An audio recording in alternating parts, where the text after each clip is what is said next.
मेरे सभी साथियों को जो एलटी ग्रेड की प्रिपरेशन कर रहे हैं उन सबको मेरा प्यार भरा नमस्कार। और जैसा कि दोस्तों आज का जो टॉपिक है वो ऑन हिज ब्लाइंडनेस, जो बहुत ही फेमस सोनेट है, सोनेट नंबर 19 आप कह सकते हैं, जॉन मिल्टन साहब की। तो आज हम लोग डिस्कस करने वाले हैं इसी पोएम को, और आज हम इसे वर्ड टू वर्ड या कह सकते हैं आप लाइन टू लाइन पढ़ने वाले हैं। एक एक वर्ड आपका क्लियर होगा। और मेरा जहाँ तक मानना है, और मैं इसी उम्मीद के साथ वीडियो को बनाने वाला हूँ कि आपकी कोई भी डाउट इस पोएम से संबंधित ना बचे, जो आपके वो क्लियर ना हो। सारे डाउट आपके क्लियर होने वाले हैं और सारे क्वेश्चंस जो एलटी ग्रेड एग्ज़ाम में पूछे जाएंगे, सारे क्वेश्चंस आपको आज इसी वीडियो में मिलने वाले हैं। तो दोस्तों आप लोग बने रहें इस वीडियो में और हम वीडियो को शुरू करते हैं। तो सबसे पहले हम जानेंगे दोस्तों जॉन मिल्टन साहब के बारे में, उनके जीवन के बारे में थोड़ा सा हम पढ़ेंगे। जैसा कि देख पा रहे हैं अबाउट द पोएट, तो पोएट के बारे में थोड़ा जान लेते हैं। तो John Milton was born in London इन 1608। बात करें दोस्तों को जॉन मिल्टन का जन्म 1608 ईस्वी में लंदन में हुआ था। ही पास्ट MA फ्रॉम कैम्ब्रिज इन 1632। और दोस्तों जॉन मिल्टन साहब ने सन 1632 में कैम्ब्रिज यूनिवर्सिटी से MA पास किया था। और इसके बाद ही devoted himself to the study of classics, art, modern language and literature. अब दोस्तों अगर बात करें तो वो बहुत ही लगन के साथ, खुद को बड़ी भक्ति के साथ कह सकते हैं, बड़ी लगन के साथ वो पढ़ाई करते थे। क्लासिक्स का, शास्त्रों का, कैसे दोस्तों आर्ट का, मॉडर्न लैंग्वेजेस का और लिटरेचर का इन्होंने बहुत अच्छे से अध्ययन किया। दोस्तों बात करें तो जनरली हिज राइटिंग्स आर, अगर देखा जनरली इनकी जितनी भी राइटिंग्स हैं दोस्तों वो सारी ऑटोबायोग्राफिकल हैं, सारी आत्मकथा पर आधारित हैं दोस्तों। He lost his eye sight at the age of 44 in 1652। अगर बात करें दोस्तों उनके अंधे होने की, तो वो पूरी तरह से अंधे हो चुके थे 44 साल की उम्र में। सन 1652 में वो अंधे हुए थे दोस्तों। तो some of his famous works are, उनके अगर देखें तो उनके कुछ फेमस वर्क्स हैं, जिसे दोस्तों पैराडाइज लॉस्ट बहुत ही इंपॉर्टेंट एपिक है इनका, जो 1667 में पब्लिश हुआ था। 1658 में लिखना शुरू किया गया था और ये 65 में पूरा हो गया था और 67 में ये दोस्तों पब्लिश हो गया था। और पैराडाइज रिगेंड इसके बाद इसका सिक्वल माना था दोस्तों पैराडाइज लॉस्ट का, जो इनका बहुत प्रिय वर्क रहा है, ये इनका फेवरेट रहा है। ये क्वेश्चन कोई पूछ लेता दोस्तों, तो जॉन मिल्टन साहब का जो फेवरेट वर्क है वो दोस्तों है पैराडाइज रिगेंड। और बात करें दोस्तों नेक्स्ट सेंस एंड एगनिस्ट, यहाँ पे दोस्तों एक और इनका बहुत ही इंपॉर्टेंट वर्क है। तो ये सारे इनके इंपॉर्टेंट वर्क थे साथियों। अगर बात करते हैं इनकी मृत्यु की, तो ये 1677 में इनकी मृत्यु हो गई थी। अब दोस्तों यहाँ पे आप देख सकते हैं उनकी एक पोर्ट्रेट है, यहाँ पे एक फोटो है, आप देख सकते हैं। ये है हमारे जॉन मिल्टन साहब, जिन्हें लेडी ऑफ क्राइस्ट कॉलेज भी कहा जाता है। इनकी सुंदरता की वजह से बहुत ही सुंदर थे, इसलिए इनको लेडी ऑफ क्राइस्ट भी कहा जाता है दोस्तों। बात कर दोस्तों थोड़ा सा डिटेल में जानने की इनके बारे में, तो आप देख पा रहे हैं साथियों ये इनका जन्म कब हुआ था, तो आप देख पा रहे हैं डेट के साथ में 9 दिसंबर 1608 में। कहाँ पे हो दोस्तों, ब्रेड स्ट्रीट, जो चीप साइड एक क्षेत्र है लंदन का, वहाँ पे जन्म हुआ था, जो इंग्लैंड पड़ता है दोस्तों। बात करते हैं थोड़ा की मृत्यु की, तो ये 8 नवंबर 1674 में इनकी मृत्यु हुई थी। उस समय एज इनकी थी 65, यानी कि 65 साल की उम्र में इनकी मृत्यु हो गई थी। कहाँ पे दोस्तों, तो बन हिल, जो लंदन में ही पड़ता है, इंग्लैंड के बन हिल में इनकी मृत्यु हुई दोस्तों। बात करें रेस्टिंग प्लेस, तो इनका रेस्टिंग प्लेस दोस्तों सेंट गाइल्स विदाउट क्रिपलेज दोस्तों। बात करते हैं अल्मा मैटर, उन्होंने पढ़ाई कहाँ से की थी दोस्तों, तो क्राइस्ट कॉलेज से और कैम्ब्रिज कॉलेज से उन्होंने पढ़ाई की थी दोस्तों। बात करते हैं ऑक्यूपेशन की, तो ये पोएट थे, इंटेलेक्चुअल और सिविल सर्वेंट दोस्तों। बात करें दोस्तों स्पाउस की, तो इनकी 3 शादियाँ हुई दोस्तों, आप ध्यान रखिएगा। पहली जो बीवी थी इनकी वो मैरी पॉबेल, जिनसे इनका विवाह हुआ था 1642 में और इनकी मृत्यु 1652 में हो गई थी दोस्तों। बात करें सेकंड वाइफ की, तो वो थी कैथरीन वुडकॉक, जिनसे इनका विवाह हुआ था 1656 में और मृत्यु 1658 में इनकी हो गई थी दोस्तों। और थर्ड वाइफ इनकी थी दोस्तों एलिजाबेथ मिन्सेल, जिनसे इनका विवाह हुआ था 1663 से में, और ये पूरा जीवन इनके साथ रही दोस्तों। बात करते हैं इनके बारे में कुछ और चीज़ों की, कितने बच्चे थे इनके साथियों, तो आप देख पा रहे हैं इनके कुल 5 चिल्ड्रन थे। राइटिंग करियर की बात करें अगर साथियों, तो आप यहाँ पर देख पा रहे हैं राइटिंग करियर में लैंग्वेज इनकी क्या क्या थी, तो इंग्लिश इनको अच्छे से, लैटिन भी इनको आती थी, ग्रीक भी जानते थे, हैब्रू इनको आती थी, French, Spanish, Italian, Old English, Dutch, Aramaic, Syriac. साथियों ये सारे जो लैंग्वेजेस हैं इनको आती थी, सारे लैंग्वेज का इनको ज्ञान था साथियों। बात करते हैं इनके नोटेबल वर्क्स के, तो कुछ इनके नोटेबल वर्क्स हैं साथियों, जैसे कि पैराडाइज लॉस्ट बहुत ही इंपॉर्टेंट है, एरोपाजिटिका और लिसिडास। दोस्तों बढ़ते हैं थोड़ा सा आगे, तो हम पढ़ेंगे अब इस पोएम के बारे में जो आज पढ़ने वाले हैं, ऑन हिज ब्लाइंडनेस। साथियों इसको आप थोड़ा अच्छे देख लीजिए, इसी पोएम को हम डिस्कस करेंगे, यही पोएम है हमारे एलटी ग्रेड सिलेबस में जो हमें पढ़ना है। तो साथियों यहाँ पे देख पा रहे हैं अबाउट द पोएम, तो on his blindness is a personal sonnet expressing grief over his premature blindness. दोस्तों जो ऑन हिज ब्लाइंडनेस है ये इनका एक पर्सनल सोनेट है, सोनेट नंबर 19 आपको मैंने पहले बता दिया है दोस्तों। और इसमें इन्होंने अपना दुख व्यक्त किया है, क्योंकि बहुत ही कम उम्र में ये अंधे हो चुके थे, तो इस अंधेपन की वजह से दोस्तों इस पोएम में उन्होंने अपना सारा दुख व्यक्त किया है। बात करें दोस्तों, तो it is a complaint to God for his injustice. यहाँ पे दोस्तों इस पोएम में इन्होंने जो ये अंधे हो गए थे, तो इस अंधेपन की वजह से ये ईश्वर से कंप्लेंट करते हैं दोस्तों, ईश्वर से शिकायत करते हैं। The poet was unable to use his poetic talent in the service of God, क्योंकि दोस्तों जो कवि है जॉन मिल्टन साहब, ये अपने पोएटिक टैलेंट का यूज़ ईश्वर की सेवा करने में नहीं कर पा रहे थे, तो इसलिए ईश्वर से शिकायत करते हैं, कंप्लेंट करते हैं कि आखिर इतनी कम उम्र में ये अंधे हो गए, तो ये अपने टैलेंट से, जो उनका पोएटिक टैलेंट है दोस्तों, ईश्वर की जो सेवा है कैसे कर सकता है। लेकिन होता है क्या साथियों, द पोएट सून रियलाइजेज, लेकिन कवि को ज्ञान हो जाता है द सुपरमेसी ऑफ गॉड, जो ईश्वर की जो सुपरमेसी है दोस्तों, तो ईश्वर की जो सर्वोच्चता है, जो सर्वश्रेष्ठता है, उस पर इसको ज्ञान होता है, एंड गेट्स कंसोलेशन। और इस प्रकार साथियों ये अपने आप को फिर कंसोल कर लेते हैं साथियों। तो इस प्रकार साथियों ये था अबाउट द पोएम। पोएम के बारे में थोड़ा चीज़ हम जान चुके हैं, अब थोड़ी इंपॉर्टेंट चीज़ हम बात कर लेते हैं इस पोएम के बारे में साथियों, जो क्वेश्चन आपका आ सकता है। तो it is popularly given to the title on his blindness. सबसे पहले हम बात करते हैं कि ऑन हिज ब्लाइंडनेस जो दोस्तों टाइटल है, ये टाइटल दोस्तों बहुत ही लोकप्रिय टाइटल माना जाता है। लेकिन अगर हम बात करें कि जॉन मिल्टन साहब ने इस पोएम को कौन सा, इस सोनेट को कौन सा टाइटल दिया था, तो था when I consider how my light is spent.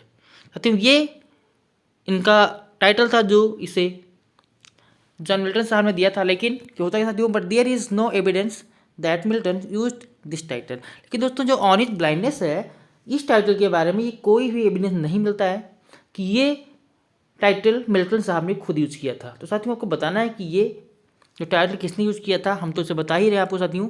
It was assigned a century later by Thomas Newton in his 1761 edition of Milton's poetry, as was commonly done at the time by editors of posthumous collection. अब साथियों होता क्या है, जिन्होंने when I consider how my life is spent जो poem है John Milton साहब की, इसको जो टाइटल दिया गया था ऑन हिज ब्लाइंडनेस का, ये वही व्यक्ति है दोस्तों थॉमस न्यूटन, जिन्होंने 1761 में when I consider how my life is spent का जो टाइटल था, उसको एक नया टाइटल दिया दोस्तों ऑन हिज ब्लाइंडनेस। तो ये याद कर लीजिए कि ऑन हिज ब्लाइंडनेस जो टाइटल है ये थॉमस न्यूटन ने 1761 में दिया था साथियों, एडिशन ऑफ मिल्टन्स पोएट्री।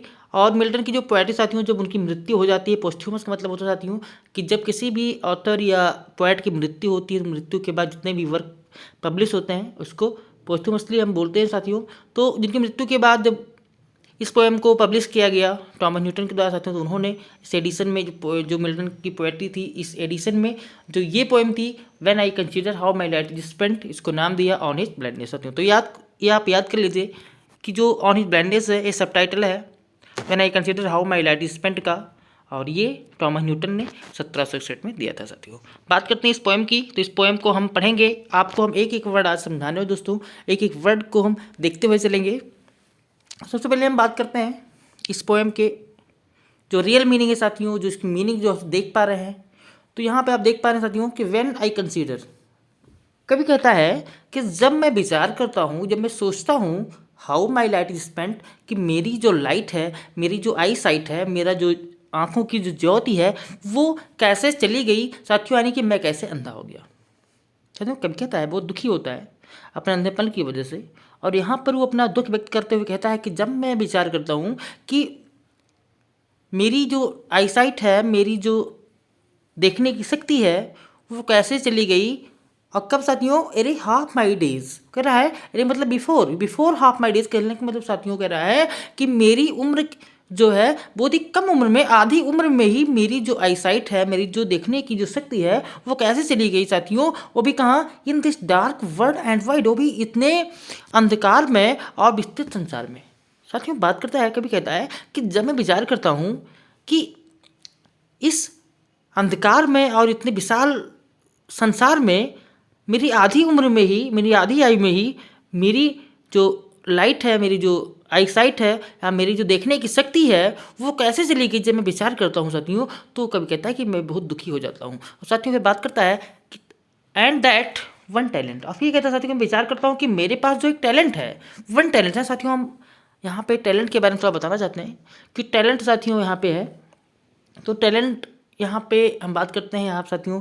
तो जो पोएम है ऑन हिज ब्लाइंडनेस, उसमें बहुत सारे बाइब्लिकल थीम्स पर ये चीज़ें हैं, बहुत सारे बाइब्लिकल प्रेफरेंसेस में दिए गए हैं। तो टैलेंट साथियों यहाँ पे एक मैथ्यू 24 जो एक बाइबल गई थी साथियों, उसमें एक कहानी बताई जाती है, जिसमें साथियों एक मालिक होता है जिसके दो, कह सकते हैं दो नौकर होते हैं, जो साथियों जो मालिक कहीं जा रहा होता है तो उनको कुछ पैसे दे के जाता है साथियों, और कहता है कि इस पैसे का आपको यूज़ करना है। यहाँ साथियों टैलेंट का मतलब है मनी, अगर हम उस कहानी की बात करें।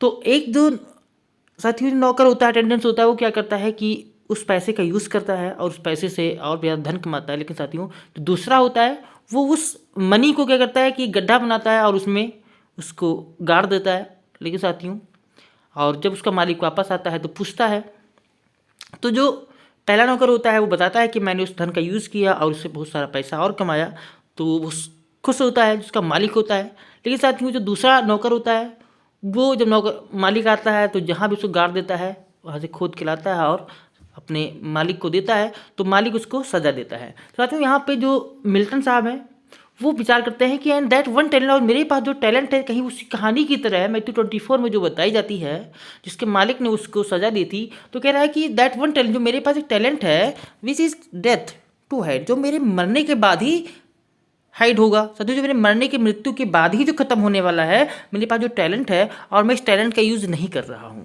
साथियों कहीं ऐसा ना हो कि कहता है कि लॉज विथ मी यूजलेस, और मेरे पास जो टैलेंट है वो लॉज है। लॉज के साथ होता है, लॉज मतलब जैसे आप जानते हैं धर्मशाला अर्थ होता है, तो लॉज यहाँ पे वर्ब के रूप में यूज हुआ है, तो लॉज मतलब पड़ा हुआ है साथियों। लॉज विथ मी यूजलेस, जो मेरे पास बेकार पड़ा हुआ है। और साथियों बात करता है though my soul more bent to serve therewith my maker. लेकिन साथियों वो कहता है कि मेरे पास जो टैलेंट है, जो पोएटिक टैलेंट है, कविता करने का जो टैलेंट है साथियों, जिससे मैं अपने मालिक की, अपने ईश्वर की सेवा कर सकता हूँ, और मैं उसका यूज़ नहीं कर पा रहा हूँ साथियों अपने अंधेपन की वजह से, मेरे पास वो बेकार पड़ा हुआ है। जबकि मेरी जो आत्मा है बहुत ही दक्ष है साथियों, बहुत ही कुशल है अपने मालिक की, अपने मेकर की सेवा करने के लिए। और लेकिन होता क्या साथियों, लेकिन मैं उसका यूज नहीं कर पा रहा हूँ अपने अंधेपन की वजह से, अपने मालिक की सेवा नहीं कर पा रहा हूँ। And present my true account, और मेरे पास जो मेरा अकाउंट है, मेरे पास जो कविता करने की जो शक्ति है साथियों, वो मेरे पास प्रेजेंट है। और लेस्ट, तो कहीं ऐसा ना हो कि मेरे पास जो ये टैलेंट है कविता करने की, जिससे मैं अपने मालिक की सेवा कर सकता हूँ, मैं नहीं कर पा रहा हूँ। तो कहीं ऐसा ना हो, लेस्ट, कहीं ऐसा ना हो कि ही रिटर्निंग चाइल्ड, कहीं जब वो वापस आए या जब मैं मालिक के पास जाऊँ तो कहीं मेरा जो भगवान है, मेरा जो ईश्वर है, मेरा जो बनाने वाला है, वो मुझे फटकारे ना, वो मुझे डांटे ना साथियों। तो साथियों यहाँ पे उम्मीद करते हैं कि आपको समझ में आ गया होगा। एक बार फिर से मैं रिपीट कर दे रहा हूँ इन सभी लाइनों को। तो कभी कहता साथियों यहाँ पे हम समझा दे रहे हैं कि कभी कहता है कि मैंने कंसिडर, जब मैं विचार करता हूँ कि इस अंधकार में और इस विस्तृत संसार में अपनी आधी उम्र में ही मैं कैसे अंधा हो गया, मेरी जो आईसाइट कहीं चली गई, और मेरे पास जो टैलेंट है कविता करने का, जिससे मैं अपने बनाने वाले का, मेकर का, अपने विधाता का, अपने ईश्वर का, जिससे मैं सेवा कर सकता हूँ, और जो ये टैलेंट है जो मेरे मरने के बाद ही खत्म होगा। लेकिन साथियों यहाँ पे कभी कहता है लेकिन मेरे पास जो लॉस्ट है, पड़ा हुआ है, विथ मी यूजलेस, बेकार पड़ा हुआ है, क्योंकि मैं अंधा हो चुका हूँ और मैं उस टैलेंट का यूज़ नहीं कर पा रहा हूँ, मैं कविता नहीं लिख पा रहा हूँ साथियों। लेकिन साथियों यहाँ पे कहता है कि मेरी जो आत्मा है वो अपने मेकर की सेवा करना चाहती है, अपने ईश्वर की सेवा करना चाहता है, बहुत ही कुशल है, वो कर सकता है, और ये मेरे पास जो टैलेंट है वो पड़ा हुआ है, उसके बावजूद मैं अपने विधाता की, अपने ईश्वर की सेवा नहीं कर पा रहा हूँ। तो कहीं ऐसा ना हो कि जो मेरा मालिक है जब वो आए तो कहीं ऐसा ना हो कि मेरे जो ईश्वर है वो मुझे फटकारे ना, वो मुझे इसके लिए पनिश ना करे, मुझे सजा ना दे। साथियों पर थोड़ा सा आगे, तो यहाँ पे आपको हम एक एक वर्ड, हमने बताया था साथियों कि एक वर्ड की आपको हम मीनिंग बताएंगे। तो कंसीडर का मतलब आप देख पा रहे हैं साथियों, विचार करना। आप यहाँ पे एक एक करके आप देख सकते हैं, एक एक वर्ड को आप नोट कर सकते हैं साथियों, सबका अर्थ यहाँ पे लिखा हुआ है, आप देख लीजिए।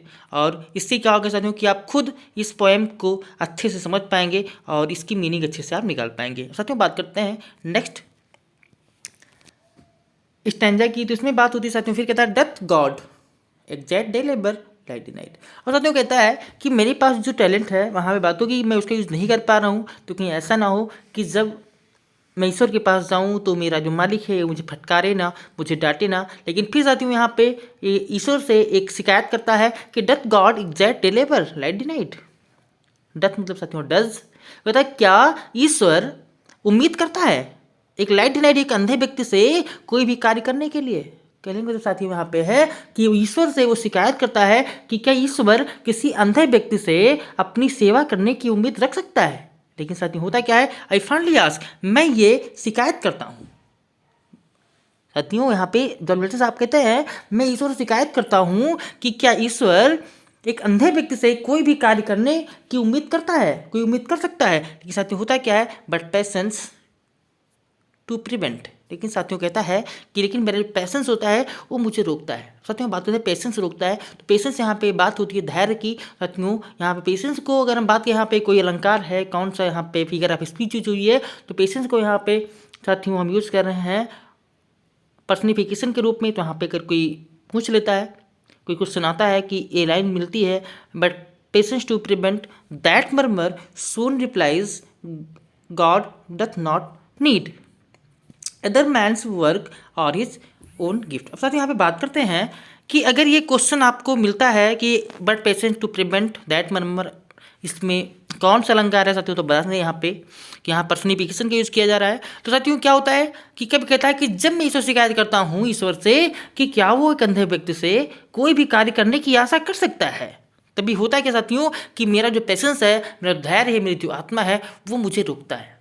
किससे? टू मर्मर, टू प्रिवेंट, मुझे रोकता है दैट मर्मर, उस शिकायत से। साथियों आप बात करें मर्मर की, तो मर्मर एक साथियों एक वर्ड है, साउंड है, और ये साउंड को यहाँ पे रिफ्लेक्ट करते साथियों। तो साउंड अगर आता है तो आप जानते ही हैं यहाँ पर ओनोमेटोपोइया भी हो सकता है साथियों। सून रिप्लाइज, और साथियों बात करता है कि but patience to prevent that murmur, लेकिन साथियों जो मेरा पेशेंस है, मेरा धैर्य है, वो मुझे रोकता है कि ये शिकायत आप ईश्वर से मत करो, ये शिकायत आपको नहीं करना चाहिए।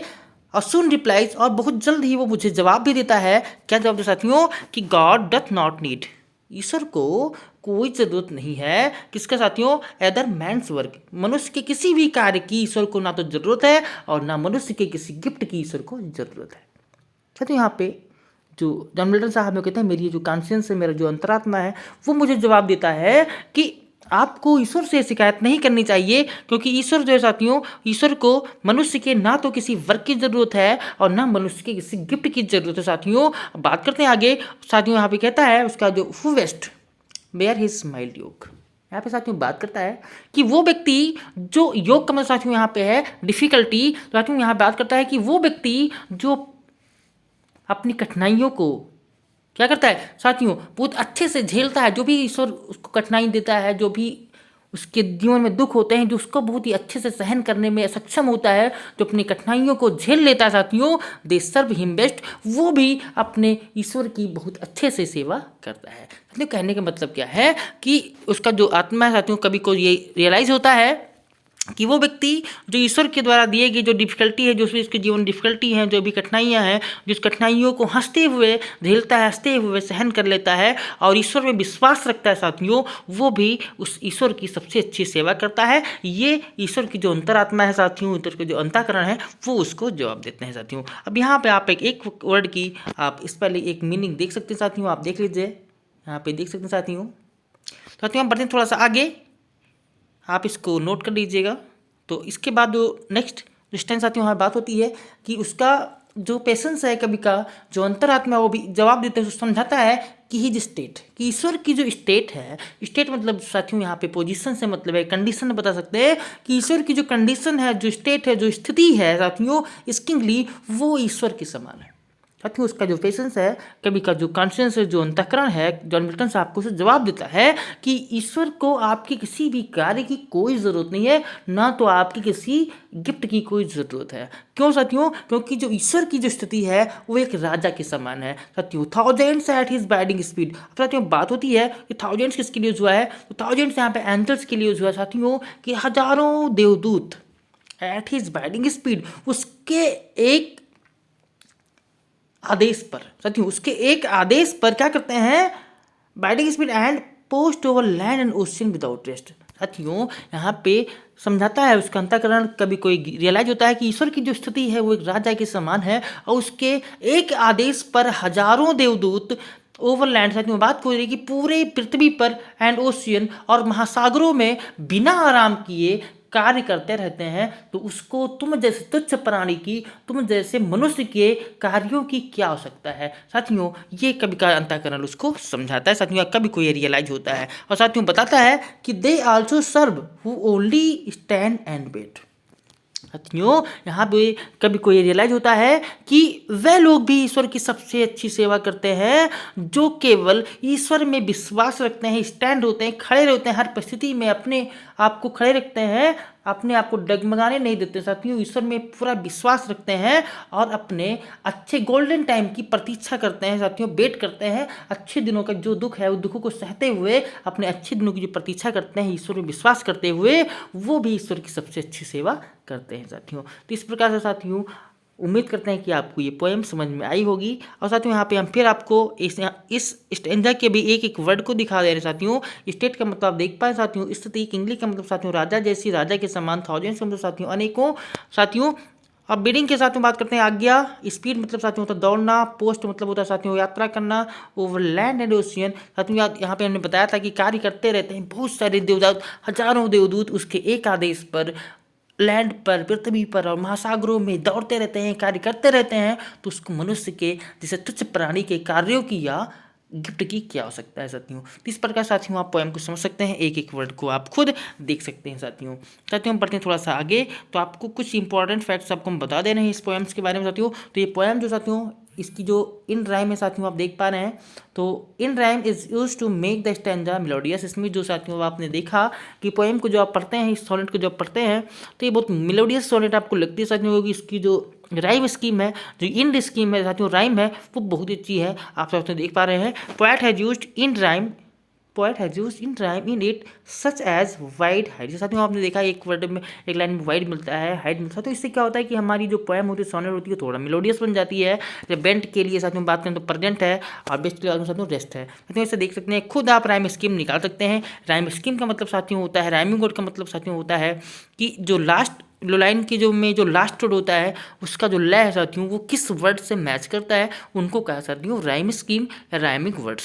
साथियों बात करते हैं सोनेट की। Sonnet, A sonnet is a poem generally structured in the form of 14 line. साथियों आप जानते हैं कि जो सोनेट होता है वो जनरली 14 लाइन की एक पोएम होती है और यूजुअली साथियों देखा जाए तो सामान्यतः ये जो पोएम होती है आयम्बिक पेंटामीटर में लिखी जाती है, दैट एक्सप्रेसेस द थॉट और idea and utilises and established rhyme scheme. साथियों जिसमें कुछ एक विचार प्रस्तुत किया जाता है साथियों, या एक सोच प्रस्तुत की जाती है साथियों इसमें अच्छे से राइम स्कीम का यूज़ किया था साथियों। तो बात करने की एक काउंट सोने साथियों, तो ये जो पोएम है ऑन हिज ब्लाइंडनेस या when I consider how my light is spent, तो ये एक पेट्रार्कन सॉनेट साथियों, हैविंग एन ऑक्टेव, इसमें एक ऑक्टेव है साथियों और एक सिस्टेट है। तो बात करते हैं ऑक्टेव क्या होता है, तो ऑक्टेव साथियों 8 लाइन की का एक स्टेंजा होता है साथियों, सिस्टेट जो होता है वो 6 लाइन का एक स्टेंजा होता है साथियों। इस प्रकार से पूरा मिला के 14 लाइन्स बन जाते हैं जो एक सोनेट बन जाता है साथियों। बात करें इसके राइम स्कीम की, तो आप देख पा रहे हैं the poem follows the rhyme A B B A B A C D E, जो साथियों पेट्रार्कन सोनेट की राइम स्कीम होती है, तो इसमें यही राइम स्कीम यूज की गई है साथियों। इसको आप नोट कर सकते हैं, इसको आप लिख सकते हैं, क्योंकि साथियों इसमें जो हमने बताया था कि आपके सारे क्वेश्चंस आपके यहाँ पे मिलने वाले सारे क्वेश्चंस आपके सॉल्व होंगे, सारे डाउट आपके क्लियर हो जाएंगे। तो आशा करता साथियों कि इस पोएम से रिलेटेड सारे क्वेश्चंस आपको तैयार हो गए होंगे, आपको मिल गए होंगे साथियों, आपके सारे डाउट क्लियर हो गए होंगे। और नेक्स्ट मिलते हैं साथियों नेक्स्ट वीडियो में किसी नेक्स्ट टॉपिक के साथ साथियों। आप लोग अपनी राय जरूर दिया करें ताकि साथियों मैं कोई नई वीडियो जरूर बनाऊँ। इसके बाद साथियों मैं चाहता हूँ कि जॉन मिल्टन साहब का जो पैराडाइज लॉस्ट है बुक फर्स्ट की मैं साथियों जो लाइन नंबर 1 to 26 है, जो LT ग्रेड एग्जाम में पूछी जाएगी साथियों, उसकी मैं वीडियो बनाने वाला हूँ। उसको भी मैं एक एक वर्ड साथियों आप लोगों को समझाने वाला हूँ साथियों। अब चलते हैं, इस वीडियो को यहीं पे ख़त्म करते हैं, मिलते हैं किसी नेक्स्ट वीडियो में। तब तक के लिए नमस्कार, जय हिंद, वंदे मातरम।